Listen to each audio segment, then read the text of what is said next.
Hello friends, welcome to my YouTube channel eContent TV. Today we will talk on the new subject topic, that is policy and strategic management.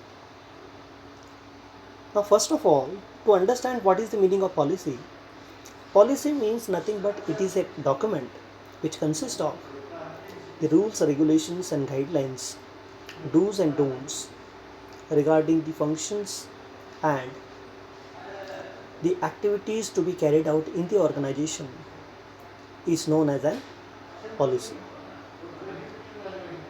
The policy is defined by the Christensen and others. The definition given by them is the policy is nothing but it is the study of the functions, responsibilities of the senior management, the crucial problems that affect the success in total enterprise, the decisions that determine the direction of the organization and shape its future.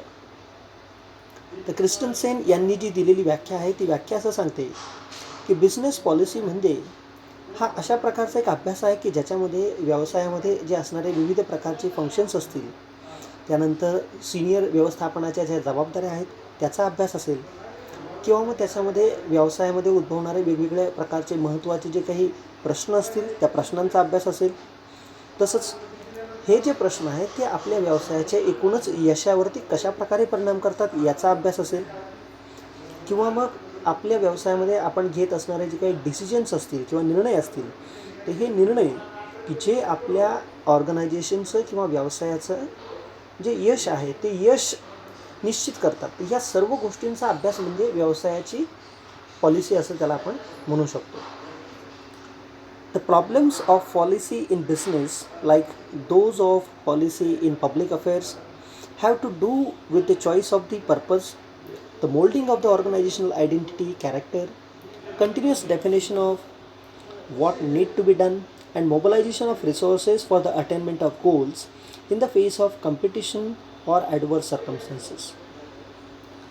दुसऱ्या बाजूला क्रिस्टनसेन असं म्हणतात की व्यवसायामध्ये policy म्हणजे काय, तर तुमच्या व्यवसायातले जे काही प्रॉब्लेम्स आहेत, तसंच आपल्या व्यवसायाची जी काही मार्केटमध्ये असणारी प्रत आहे, इमेज आहे, तसंच आपल्या व्यवसायाचं जे एकूणच चारित्र्य आहे, तर हे चारित्र्य सातत्याने कशाप्रकारे आपल्याला जपता येईल, हे चारित्र्य कशाप्रकारे आपल्याला अबाधित ठेवता येईल, त्यासाठी आपण काय केलं पाहिजे, आपल्याकडे असणारे संसाधनं आपण कशाप्रकारे वापरली पाहिजेत, त्याच्यानंतर आपण ही संसाधनाचा वापर करून आपल्याला जे इच्छित ध्येय आहे ते ध्येय आपण कशाप्रकारे गाठायचं, आणि जर ही परिस्थिती आपल्या विरुद्ध बाजूने जर गेली तर त्या विरुद्ध बाजूने जाणाऱ्या परिस्थितीमध्ये आपल्याला काय करावं लागेल, तर ह्या सर्व गोष्टींचा अभ्यास म्हणजेच काय, तर बिझनेस पॉलिसी होय.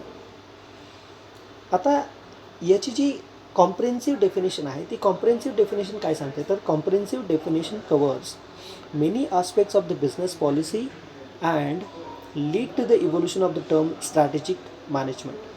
आता ही जी बिझनेस पॉलिसी जी आहे तर ही जी बिझनेस पॉलिसी आहे तर ह्या बिझनेस पॉलिसीचा जर आपण मोठ्या प्रमाणावरती जर एक ब्रॉड पर्स्पेक्टिव्हने जर अभ्यास करायचा म्हटलं तर आपल्याला एका टर्ममध्ये याची व्याख्या करता येईल, ती म्हणजे काय, स्ट्रॅटेजिक मॅनेजमेंट. म्हणजे तुम्ही याला असं पण म्हणू शकता स्ट्रॅटेजिक मॅनेजमेंट हे जे काही आहे तर हे बिझनेस पॉलिसीमधून याचं उगम आहे असं आपण म्हणू शकतो. म्हणजे बिझनेस पॉलिसीचा इत्तंभूत अभ्यास म्हणजे स्ट्रॅटेजिक मॅनेजमेंट होय असं आपण त्या ठिकाणी म्हणू शकतो. Therefore, firstly, it considered as the study of functions and responsibilities of the senior management related to those of organizational problems which affect the success of the total enterprise. म्हणून प्रथमदर्शनी जी पॉलिसीची व्याख्या आहे ती असं सांगते की बिझनेस पॉलिसीमध्ये काय कन्सिडर केलं जातं, तर आपल्या व्यवसायामध्ये जे काही सिनियर व्यवस्थापक काम करत असतात तर ह्या सिनियर व्यवस्थापकांची कार्य कोणती, यांच्या जबाबदाऱ्या कोणत्या, म्हणजेच जर आपल्याकडे असणारे जे काही सिनियर व्यवस्थापक आहेत तर यांची कार्य आणि जबाबदाऱ्या हे जर आपण जाणून घेतल्या तर ह्यांची कार्य यांना ठरवून देऊन, यांना जबाबदाऱ्या देऊन आपल्या ऑर्गनायझेशनमध्ये असणारे जे काही विविध प्रकारचे प्रश्न उद्भवणार आहेत की ज्याच्यामुळे आपण यशाच्यापासून दूर राहणार आहोत, या सर्वांचा अभ्यास म्हणजेच काय, तर स्ट्रॅटेजिक मॅनेजमेंट आहे. दुसरीकडे आपल्याला असं सांगू शकतो की आपण secondly it deals with the determination of future course of action that organisation has to adopt. दुसऱ्या बाजूला आपण असं म्हणू शकतो की स्ट्रॅटेजिक मॅनेजमेंट हे काय आहे, तर आपल्याला भविष्यामध्ये कुठल्या प्रकारचं ध्येय आणि कशा प्रकारे गाठायचं याचा अभ्यास म्हणजे स्ट्रॅटेजिक मॅनेजमेंट होय. आणि thirdly it involves choosing the purpose and defining what need to be done in order to mould the character and identity of an organisation. तिसऱ्या स्टेपमध्ये आपलं स्ट्रॅटेजिक मॅनेजमेंट असं सांगतं की आपल्याला जो इच्छित आपला ध्येय आहे किंवा उद्देश आहे तो साध्य करण्यासाठी आपल्याला काय केलं पाहिजे, आणि ते करत असताना आपल्याला आपल्या कंपनीची जी काही प्रतिमा आहे, लोकांच्या जनमानसामध्ये असणारी जी काही प्रतिमा आहे ती कशाप्रकारे आपल्याला आपली प्रतिमा ठेवली पाहिजे. आणि सगळ्यात शेवटी ती म्हणजे it also concern with the mobilisation of resources which will help the organisation to achieve the goals. आणि शेवटी स्ट्रॅटेजिक मॅनेजमेंट हे सर्व करत असताना आपल्याकडे असणारे माणसं असतील किंवा मटेरियल असेल किंवा मशीन असेल किंवा पैसा असेल, ह्या सर्वांचा वापर आपण योग्यरित्या कशाप्रकारे करायचा, जेणेकरून आपलं जे काही इच्छित ध्येय किंवा आपली जी कंपनीची प्रतिमा जनमानसामध्ये आपल्याला ठेवायची आहे ती आपल्याला जपण्यासाठी मदत होईल. ह्या सर्व गोष्टींचा अभ्यास म्हणजेच काय, तर स्ट्रॅटेजिक मॅनेजमेंट होईल. The senior management consist of those managers who are primarily responsible for the long-term decisions and who carry designations such as Chief Executive Officer, President, General Manager or Executive Director. They are the persons who are not concerned with day-to-day problems but are expected to devote their time and energy to thinking and deciding about the future course of action. With its concern for the determination of the future course of action, business policy lays down a long-term plan, which the organization then follows. While determining the future course of action, the senior management has a mental picture of type of organization they want their company to become. आता याच्यामध्ये जर तुम्हाला सांगायचं म्हटलं तर आपण जे काही उच्च व्यवस्थापन या ठिकाणी असं म्हणतो की आपल्या कंपनीमध्ये असणारे जे काही सिनियर लेवलचं मॅनेजमेंट आहे ते मॅनेजर म्हणजे कोण असतात, तर ते सिनियर लेवलचे मॅनेजर म्हणजेच त्या अशा प्रकारचे व्यक्ती असतात की ज्या व्यक्ती कंपनीची ध्येय धोरणं ठरवण्यासाठी जबाबदार असतात. आणि ह्या व्यक्ती कंपनीची चीफ एक्झिक्युटिव्ह ऑफिसर असते, कंपनीची प्रेसिडेंट असते, जनरल मॅनेजर असते किंवा ती एक्झिक्युटिव्ह डायरेक्टर म्हणून काम करत असते. आणि ह्या ज्या व्यक्ती असतात ह्या रोजच्या रोज किंवा दैनंदिन स्वरूपामध्ये काम करत नाहीत, तर या व्यक्ती ह्या आपला वेळ आणि त्यांची जी काही शक्ती आहे किंवा त्यांची जी ताकद आहे ती विचार करण्यामध्ये घालवत असतात आणि ते ठरवत असतात की आपल्या कंपनीचं भविष्य काय असलं पाहिजे आणि ते कशाप्रकारे असलं पाहिजे. आणि हे भविष्य ठरवत असताना आपल्या व्यवसायाची पॉलिसी कोणती असली पाहिजे, आपल्या व्यवसायाची एक दीर्घ कालावधीमध्ये कोणत्या प्रकारचं आपण त्या ठिकाणी नियोजन केलं पाहिजे, तसंच आपण आपल्या कंपनीला कुठल्या प्रकारे नियोजन फॉलो करायला पाहिजे. म्हणजेच काय की आपल्याला भविष्यामध्ये जे काही इच्छित गोष्टी मिळवायच्या आहेत तर त्या गोष्टी आपण मिळवू शकतो. ह्या सर्व गोष्टींची बौद्धिक प्रतिमा ही ह्या लोकांच्या मेंदूमध्ये तयार झालेली असते, जेणेकरून ते कंपनीला त्यांना जे बनवायचं आहे ते बनवू शकतात. आणि मग अशा प्रकारे आपल्याला जेव्हा भविष्य बनवायचं असतं आपल्या कंपनीचं, तेव्हा आपल्या कंपनीचं जे काही उच्च व्यवस्थापन असतं हे उच्च व्यवस्थापन वेगवेगळ्या प्रकारचे निर्णय घेत असतात, जेणेकरून हे निर्णय घेतल्यानंतर ज्या काही वेगवेगळ्या परिस्थिती आपल्यासमोर येणार आहेत त्या परिस्थितीमध्ये योग्य प्रकारच्या पर्यायाची निवड करून आपल्या जे काही कंपनी आहे त्या कंपनीला योग्य प्रकारचं मार्गदर्शन देण्याचं काम हे उच्च स्तराचं मॅनेजमेंट हे करत असतं. आणि ज्याच्यामुळे आपली कंपनी ही आणि आपल्या कंपनीची प्रतिमा ही अतिशय एका योग्य निर्देशांकाच्या नुसार ती एका योग्य दिशेने वाटचाल करत असते. Organizational decisions are not made in isolation. The managerial actions cannot be taken without providing the resources for them. While deciding about the future course of action, the senior management concern themselves with the finance, material, human resources that would be required for the implementation of a long-term plan. आपल्या व्यवसायाचे जे काही उद्दिष्ट आहेत ते उद्दिष्टासाठीचे काही निर्णय घ्यायचे असतात. हे निर्णय मॅनेजमेंट फक्त एकटं घेऊ शकत नाही, कारण की मॅनेजमेंटला काही ते पूर्ण करायचं नाही. म्हणजेच जो काही निर्णय घेतलेला आहे त्याची अंमलबजावणी करण्यासाठी जे जे लोक याच्यामध्ये समाविष्ट असतात ह्या सर्व गोष्टींचा देखील त्यांना विचार करावा लागतो. उदाहरणार्थ आपल्या कंपनीमध्ये असणारे जे काही संसाधनं आहेत की जे आपल्याला भविष्यामध्ये जे इच्छित फळ मिळवून देण्यासाठी ते काम करणार आहेत, तर ह्या सर्व गोष्टींचा त्यांना विचार करावा लागतो. उदाहरणार्थ आपल्याकडे किती पैसा उपलब्ध आहे, आपल्याकडे किती माल शिल्लक आहे, आपल्याकडे किती लोक काम करतात, कोणत्या प्रकारची लोक काम करतात, आणि मग ह्या सर्व गोष्टींचा विचार करूनच मग निर्णय प्रक्रियेमध्ये आपल्या कंपनीचं उद्दिष्ट साध्य करण्यासाठी निर्णय घेतला जातो. आता आपण पुढचा पॉईंट या ठिकाणी पाहणार आहोत, तो म्हणजेच काय, तर strategic role of board of directors and top management. आपल्या कंपनीमध्ये जे काही उच्चस्तरीय अधिकारी आहेत तर यांचा विवरचनात्मक जी काही त्यांची भूमिका आहे ती कशा प्रकारे आहे, म्हणजेच उच्चस्तरीय आपलं जे काही व्यवस्थापकीय मंडळ असेल आणि उच्च व्यवस्थापनामधील ज्या काही कार्यकारी व्यक्ती आहेत, ह्या सर्व लोकांची भूमिका काय आहे, की कंपनीची व्यूहरचना हे कशाप्रकारे ठरवतात आणि ते कशाप्रकारे पार पाडतात. तर सगळ्यात पहिल्यांदा आपण भूमिका जी पाहणार आहोत ती भूमिका पाहणार आहोत ती म्हणजे बोर्ड ऑफ डायरेक्टर्सची. आता बोर्ड ऑफ डायरेक्टरची या ठिकाणी भूमिका समजून घेत असताना the ultimate legal authority of an organisation vest in the board of directors. In strategic management, the role of board is to guide the senior management in setting and accomplishing objectives, reviving and evaluating the organizational performance, and appointing the senior executives. The functions of the board as usually seen in terms of setting the strategic direction, which involve establishment of objective strategy and subsequently monitoring and reviving the achievements. However, there is no clarity regarding the exact role that the board should play in managing the affairs of an organization. Much depends the relative strength in terms of powers held by the board of executives. The role of director has come under intense security in recent time, leading to the emergence of the issues of corporate governance, a system by which corporate entities are directed and controlled.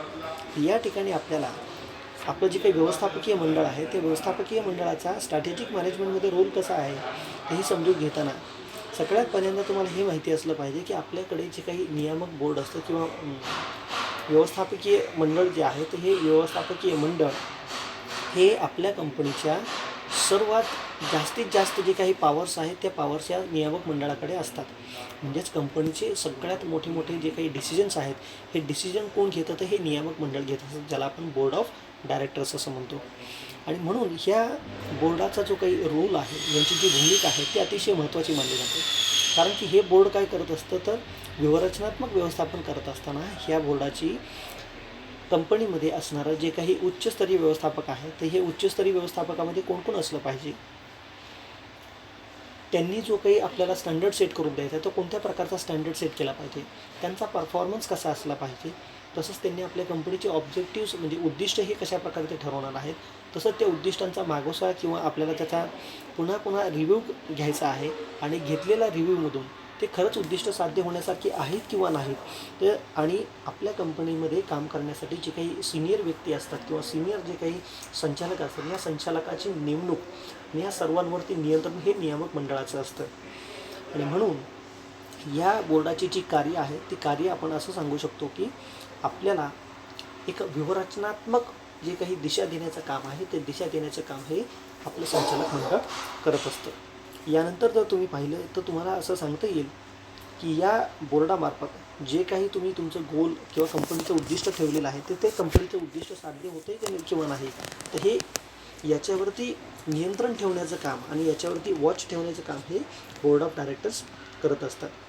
आता याच्यामध्ये exactly त्यांचा काय role आहे नियामक मंडळाचा याच्याबाबत आपल्याला कुठंही clarity दिसून येत नाही, परंतु नियामक मंडळाची जी काही पॉवर आहे तर ती जी काही त्यांची जी काही शक्ती आहे ती शक्ती आपल्याला असं दिसून येते की जे कंपनीचे त्यांचे जे चीफ एक्झिक्युटिव्ज आहेत आणि हे जे बोर्ड ऑफ डायरेक्टर्स आहेत यांच्याकडे सगळ्यात जास्तीत जास्त त्याची ताकद असते. आता जो काही रोल किंवा भूमिका या ठिकाणी आपण सांगता येईल की जे काही कंपनीचे संचालक आहेत बोर्ड ऑफ डायरेक्टर्समधले तर यांची जी भूमिका आहे तर यांची भूमिका ही सध्याच्या काळामध्ये खूप महत्त्वाची भूमिका आहे. कारण की सध्याला कॉर्पोरेट गव्हर्नन्स नावाचं जे काही एक नवीन प्रकारचं एक सिस्टीम आलेली आहे तर या सिस्टीमचा वापर हा बऱ्याचदा आपल्या कंपनीचे व्यवस्थापकीय मंडळ कशा प्रकारे काम करतं आहे आणि त्या लोकांना कशा प्रकारे त्यांच्यावरती नियंत्रण ठेवता येईल आणि त्यांना कशा प्रकारे गाईड करता येईल तर हे गाईड करण्याचं काम हे कोण करते तर कॉर्पोरेट गव्हर्नन्स ही सिस्टीम करत आहे. म्हणजेच काय की कॉर्पोरेट गव्हर्नन्समध्ये कंपनीवरती नियंत्रण ठेवलं जातं. आता नियंत्रण कोण ठेवतं तर कंपनीचे जे मालक आहेत म्हणजेच कंपनीचे जे शेअरहोल्डर्स आहेत हे शेअरहोल्डर्सच कंपनीच्या संचालकांवरती आणि कंपनीवरती हे वॉच ठेवत असतात आणि त्यांच्यावरती ते नियंत्रण ठेवत असतात. जिथे कुठे त्यांना वाटतं की ही गोष्ट चुकीची घडते त्या ठिकाणी ते आपल्या संचालक मंडळाला आणि संचालकांना ते आपले प्रश्न विचारू शकतात आणि स्वतःची शंका ते पूर्ण करू शकतात. म्हणजेच काय की कॉर्पोरेट कंपनी जरी असली तरी कंपनीवरती देखील नियंत्रण कोणाचं तरी असलं पाहिजे. याच्यासाठी कॉर्पोरेट गव्हर्नन्सची सिस्टीम सध्याच्या काळामध्ये आलेली आहे की ज्याच्यामध्ये आपल्या जे काही बोर्ड ऑफ डायरेक्टर्स आहे याची भूमिका ही अतिशय त्या ठिकाणी महत्त्वाची मानली जाते. आता दुसरा जो रोल आहे तो म्हणजे role of chief executive officer. मगाशी मी तुम्हाला ज्या प्रकारे सांगितलं की आपले उच्च व्यवस्थापकामध्ये कोण कोण येतं, तर चीफ एक्झिक्युटिव्ह ऑफिसर येतो. या ऑफिसरची भूमिकासुद्धा महत्त्वाची आहे. The CEO is the most important strategist who is responsible for all the aspects of the strategic management, from the formulation to the evolution of strategy. The CEO is variously designated as managing director, executive director, president, or general manager in business organization. As a chief strategist, the CEO plays a major role in strategic decision making. आपल्याकडे असणारा जो काही कंपनीचा मुख्य कार्यकारी अधिकारी आहे, तर या मुख्य कार्यकारी अधिकारी हा अतिशय महत्त्वाची भूमिका कंपनीमध्ये बजावत असतो. कारण की हा मुख्य कार्यकारी अधिकारी हा आपल्या कंपनीमध्ये असणारं जे काही व्यूहरचनात्मक व्यवस्थापन आहे, तर ह्या व्यूहरचनात्मक व्यवस्थापनामध्ये व्यूहरचना तयार करणे आणि त्याची अंमलबजावणी करण्यासाठी हा सर्वस्वी जबाबदार असतो. वेगवेगळ्या कंपनीमध्ये याची पदं ही वेगवेगळी असतात. उदाहरणार्थ काही कंपन्यांमध्ये त्याचं पद हे प्रेसिडेंट असतं, काही ठिकाणी त्याचं जनरल मॅनेजर असतं, काही ठिकाणी त्याचं एक्झिक्युटिव्ह डायरेक्टर किंवा मॅनेजिंग डायरेक्टर असे देखील तो पदं भूषवित असतो. आणि म्हणून कंपनीच्या जेव्हा निर्णय प्रक्रियेमध्ये अतिशय महत्त्वाची भूमिका बजावणारा कोण आहे, तर त्या ठिकाणी तो चीफ एक्झिक्युटिव्ह ऑफिसर आहे असं आपण म्हणू शकतो. पुढचा जो रोल आहे तो म्हणजे रोल ऑफ आंत्रप्रेनर. आता आंत्रप्रेनर म्हणजे काय? By their very nature, entrepreneurs play a proactive role in strategic management. As initiators, they provide a sense of direction to the organization and set objectives and formulate strategies to achieve them. They are major implementers and evaluators of the strategies. The strategic management process adopted by the entrepreneurs is generally not based on a formal system, and they are usually play a strategic role simultaneously. The strategic decision making is quick and the entrepreneur generate a sense of purpose among their subordinates. आता entrepreneur म्हणजे काय? तर entrepreneur म्हणजे अशी व्यक्ती जी risk घ्यायला तयार आहे आणि रिस्क घेऊन काहीतरी त्याला नवीन करायचं आहे, अशा व्यक्तीला आपण काय म्हणतो? तर entrepreneur असं म्हणतो. आता जसं मी तुम्हाला सांगितलं, यांचे जे काही नेचर आहे, यांच्या नेचरवरून तुम्ही असं समजून घेऊ शकता, हे प्रोॲक्टिव्ह असतात. प्रोॲक्टिव्ह म्हणजे काय? कुठलीही गोष्ट करायला ते तयार असतात, म्हणजे ते रिस्क घ्यायला तयार असतात. आणि म्हणून जेव्हा व्यूहरचनात्मक व्यवस्थापनाचा अभ्यास करत असताना रिस्क ही तुम्हाला घ्यावीच लागेल. कारण रिस्क जर तुम्ही घेतली नाही तर तुम्ही व्यवसायामध्ये तुम्हाला सक्सेस मिळू शकत नाही. आणि म्हणून बऱ्याचदा त्यांना इनिशिएटर असे देखील म्हणतात. इनिशिएटर का? तर ते रिस्क घ्यायला तयार असल्यामुळे ते सगळ्यात पहिल्यांदा जी पण कल्पना त्यांना सुचते किंवा आवडते, तर ते लगेचच अंमलात आणण्याच्या ते तयारीमध्ये असतात. कारण की त्यांना जी कल्पना पटलेली असते ती जर आपण तुरंत लगेचच जर आपण अंमलात आणली, तर त्याला आपल्याला आपल्या कंपनीला कुठल्या प्रकारे आणि कुठं घेऊन जायचं आहे, तर याच्यासाठी ते उद्दिष्ट सेट करत असतात. आणि त्याच्यासाठी जी व्यूहरचना त्यांनी बनवलेली असते, तर ती व्यूहरचना देखील हे लोक बनवत असतात. आता स्ट्रॅटेजिक मॅनेजमेंटची जी प्रोसेस आहे, ती एंटरप्रेनर जो असतो तो हा एंटरप्रेनर हा ती प्रोसेस कधीच फॉलो करत नाही, कारण ती फॉर्मल सिस्टीम आहे. तर त्याच्या उलट ते काय करत असतात की ते सगळ्यात महत्त्वाचे जे काही व्यूहरचनात्मक ज्या भूमिका आहेत, त्या वेगवेगळ्या प्रकारच्या भूमिका ह्या सातत्याने निभावत असतात. जेणेकरून त्यांना जेव्हा व्यूहरचनात्मक निर्णय प्रक्रिया करायची असते, तेव्हा ती निर्णयात्मक प्रक्रिया करत असताना ते योग्य वेळेला आणि अतिशय झटपट म्हणजे चपळाईने ते लोक काय करतात? निर्णय घेतात आणि आपल्याला जो काही हवा आहे तो उद्दिष्ट ते लगेचच साध्य करतात. म्हणजेच कंपनीच्या व्यवस्थापनामध्ये स्ट्रॅटेजिक मॅनेजमेंटचा अभ्यास करत असताना जे एंटरप्रेनर आहेत, ते या एंटरप्रेनरची भूमिका देखील महत्त्वाची आहे. कारण की ते सगळ्यात जास्त रिस्क घ्यायला तयार असतात आणि त्यांना फॉर्मल सिस्टीमच्या ऐवजी इतर सगळ्या गोष्टींची व्यूहरचना करून त्यांना परफेक्ट माहिती असते की आपल्याला ते उद्दिष्ट कशाप्रकारे साध्य करायचं आहे ते. आता याच्यानंतरचा महत्त्वाचा रोल आहे तो म्हणजे role of senior management. The senior or top management consist of manager at the highest level of the managerial hierarchy. Starting from the chief executive to the level of functional or the profit center heads, these managers are involved in the various aspects of strategic management. Some of the members of senior management act as director on the board on a rotational basis. All of them serve on different top-level committees set up by the board to look after matters of strategic importance and other policy issues. The whole senior manager performs a variety of roles by assisting the board and chief executive in the formulation, implementation, and evaluation of strategy. Organizationally, they came together in the form of different types of committees, task forces, work group, think tanks, management team, and so forth to play a very important role in the strategic management. आता strategic मॅनेजमेंटमध्ये उच्चस्तरीय अधिकाऱ्यांचा किंवा व्यवस्थापकीय अधिकाऱ्यांचा भूमिका काय आहे? तर जेव्हा मी इथे असं म्हणतो की उच्चस्तरीय व्यवस्थापकीय संचालन, किंवा याच्यामध्ये आपल्या कंपनीचे जे काही सर्वात उच्च जे काही हायरार्की आहे, त्या हायरार्कीमध्ये असणारा जो काही सर्वात वरचा अधिकारी आहे त्याला आपण सिनियर मॅनेजर असं म्हणतो. तर हे सिनियर मॅनेजमेंटची जी पोस्ट आहे ती कुठून सुरू होते, तर चीफ एक्झिक्युटिव्हपासून सुरू होते. आणि ती कुठंपर्यंत असते, तर एखाद्या कंपनीमधलं एखादं डिपार्टमेंट असेल त्या डिपार्टमेंटची हेडपर्यंत ती सिनियर लेवलच्या मॅनेजमेंटची पोस्ट ही थांबलेली असते. आणि म्हणून जेव्हा आपण उच्च व्यवस्थापकीय व्यक्तींचा विचार करतो तेव्हा हे जे काही उच्च व्यवस्थापकीय लोक असतात, तर हे लोक नियामक मंडळामध्ये फिरत्या पद्धतीने म्हणजेच रोटेशनल बेसिसवरती ते वेगवेगळ्या कमिट्यांवरती काम करत असतात. कधी ते नियामक मंडळावरती काम करत असतात, तर कधी ते त्यांच्या हेड म्हणून काम करत असतात. म्हणजे त्यांची जी पोझिशन आहे ती बदलती असते. आणि त्याच्यामुळे प्रत्येकजण हा उच्चस्तरीय ज्या वेगवेगळ्या कमिट्या तयार होतात त्या वेगवेगळ्या कमिट्यांमध्ये किंवा ते जे नियामक बोर्ड आहेत त्या वेगवेगळ्या बोर्डामध्ये विविध प्रकारच्या गोष्टींशी संबंधित किंवा शंका सोडवण्याच्या संदर्भामध्ये किंवा प्रश्नांना सोडवण्याच्या संदर्भामध्ये ते लोक आपलं योगदान देत असतात. आता याच्यामध्ये जे काही सर्वच्या सर्व उच्चस्तरीय मॅनेजर्स आहेत हे काय करतात की वेगवेगळ्या ठिकाणी कंपनीला वेगवेगळ्या प्रकारचे सल्ले देत असतात. आणि जेणेकरून कंपनीचा जो काही उच्चस्तरीय मुख्य कार्यकारी अधिकारी आहे, तर हा अधिकारी योग्य वेळी आपल्या कंपनीची व्यूहरचना तयार करू शकेल आणि त्याला तो अंमलात आणू शकेल. आणि अंमलात असताना ती योग्य प्रकारे अंमलात येते किंवा नाही याच्यासाठी हे सर्वचे सर्व अधिकारी काम करत असतात. खरं सांगायचं म्हणजे आपलं व्यवस्थापकीय दृष्ट्या जर तुम्ही बघितलं तर कंपनीच्या दृष्टिकोनातून हे सर्व लोक वेगवेगळ्या समित्यांवरती, वेगवेगळ्या आपल्या कमिशनवरती हे लोक एकत्र येत असतात. आणि हे लोक एकत्र आल्यानंतर या लोकांना जिथे जिथे आपल्याला व्यवस्थापनात्मक व्यवस्थापनाची गरज पडते त्या ठिकाणी हे लोक आपलं योगदान देत असतात. आता पुढचा जो रोल आहे तो म्हणजे role of SBU level executives. आता SBU लेवल एक्झिक्युटिव्स म्हणजे काय, तर SBU level executives also known as profit centre heads or divisional heads.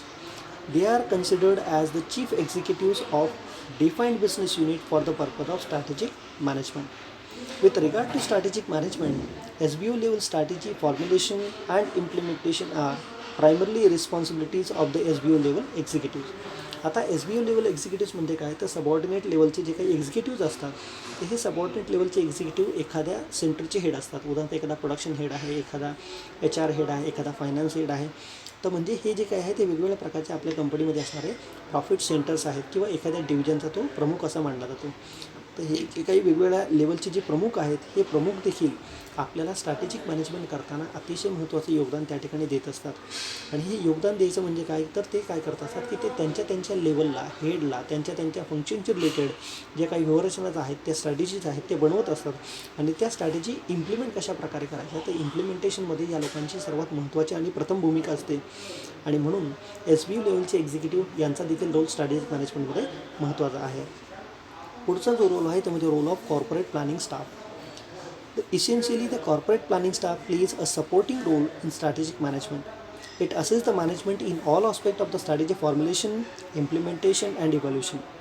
Besides this, they are responsible for the preparation and communication of the strategic plan and for conducting the special studies and research pertaining to strategic management. आता हा जो corporate planning staff आहे हा staff हा दुय्यम प्रकारे strategic मॅनेजमेंटमध्ये आपली भूमिका बजावत असतो. कारण की या लोकांची जी मुख्य कामं आहेत तर हे लोकांची मुख्य कामं म्हणजे काय, की आपण जो काही व्यवस्थापनात्मक प्लॅन बनवलेला आहे त्या प्लॅनची सर्वांना माहिती देणं, तशाच प्रकारे आपली जी व्यूहरचना आपण तयार केलेली आहे यासंबंधी काही शोध घेणे, तसंच शोध घेत असताना आपली व्यूहरचना ही अतिशय प्रभावीपणे कार्य करेल किंवा नाही, तर ह्या सर्व गोष्टींची जी काही पडताळणी आहे तर हे कॉर्पोरेट प्लॅनिंग स्टाफ हा करत असतो. यानंतरचा जो रोल आहे तो म्हणजे role of consultants. Many of the companies which do not have a corporate planning department due to many reasons such as small size, infrequent requirements, financial constraint and so on takes help from the external consultant in the strategic management. These consultants may be individuals, academicians or consultancy companies specializing in strategic management activities. Among the many functions that management consultants perform, the corporate strategy and planning is one of the important services rendered. The main advantage of hiring consultants are getting an unbiased and objective opinion from a knowledgeable outsider, cost effectiveness and availability of specialist skills. आता हे जे consultant आहे तर बऱ्याचशा कंपन्यांकडे corporate planning staff available नसतो, कारण की अशा प्रकारच्या स्टाफला आपल्या कंपनीमध्ये नेमणूक करायचं म्हणजे याच्यासाठी आपल्याला खूप वेळ आणि पैसा खर्च करावा लागतो, कारण की त्या व्यक्ती ह्या अतिशय जास्त पैसे चार्ज करत असतात. त्यामुळे बऱ्याचदा काही कंपन्या काय करतात तर बाहेरून मदत घेतात, आणि बाहेरून मदत घेतात म्हणजे लोकांची भाडेतत्वावरती आपण कन्सल्टंट म्हणून देखील नेमणूक करत असतो. आणि हे जे कन्सल्टंट असतात हे बाहेरचे व्यक्ती असतात ज्यांचा कंपनीशी कुठल्याही प्रकारचा संबंध नसतो, परंतु ते त्या क्षेत्रामध्ये ते माहीर असतात. म्हणून हे लोक कुठल्याही प्रकारचे एखाद्या कंपनीमधले व्यक्ती असू शकतील किंवा अकॅडमिशियन म्हणजे शिक्षण क्षेत्रातील व्यक्ती असू शकतील. तर अशा सगळ्या व्यक्ती ह्या एकत्र येऊन कंपनीच्या ज्या वेगवेगळ्या स्ट्रॅटेजीज आहेत याचं स्ट्रॅटेजी कशा प्रकारे तयार करायच्या याचं ते एक कुठल्याही प्रकारचा स्वार्थ न ठेवता ते आपल्याला त्या ठिकाणी त्यांचं ओपिनियन देत असतात. आणि म्हणून आपल्याला ते योग्य वेळेला आणि योग्य टायमिंगवरती ते आपल्याला त्यांचा मोलाचा सल्ला देतात. आणि म्हणून आपल्याला जे काही कन्सल्टंट आहेत यांची देखील भूमिका स्ट्रॅटेजिक मॅनेजमेंटमध्ये महत्त्वाची आहे. आता पुढचा पॉईंट आपण पाहणार आहोत तो म्हणजे role of middle level managers. The major function of middle level manager related to operational matters and therefore they are rarely play an active role in the strategic management. They may be the best be involved as a surrounding board or departmental plans as implementers of the strategic decisions taken, followers of strategic guidelines and passive receivers of communication about the functional strategic plans.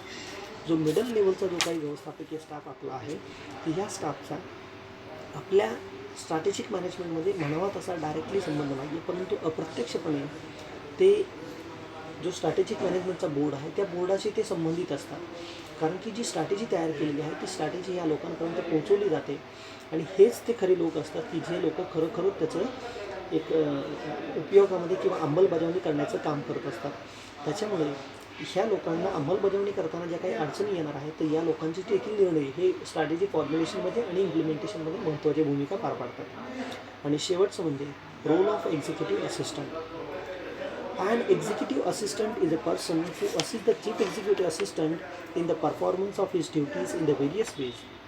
For example, he assists the chief executive in data collection and analysis, suggesting alternatives where decisions are required, preparing briefs of various proposals, projects and reports, helping in public relations and licensing function, acting as a filter for the information coming from the different sources.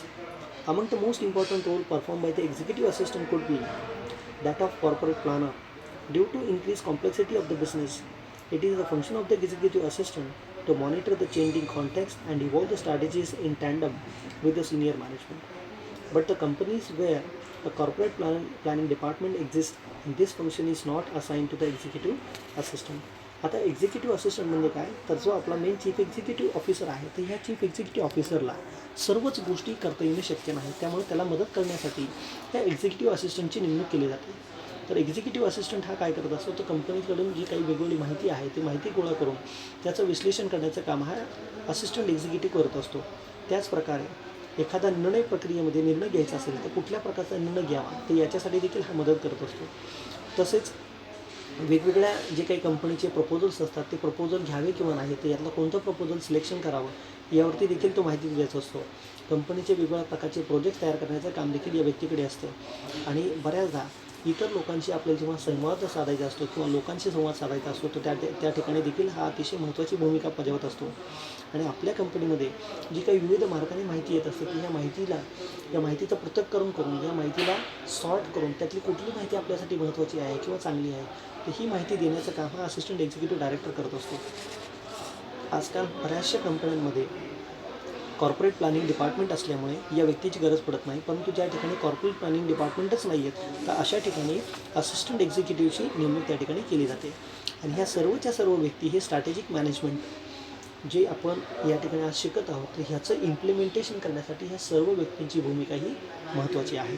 तर विद्यार्थी मित्रांनो आजचं आपलं जे lecture होतं ते म्हणजे काय तर स्ट्रॅटेजी अँड मॅनेजमेंट आणि strategic role of board of directors and top management in the strategic management हे 2 विषय आज आपण या ठिकाणी पाहिलेले आहेत.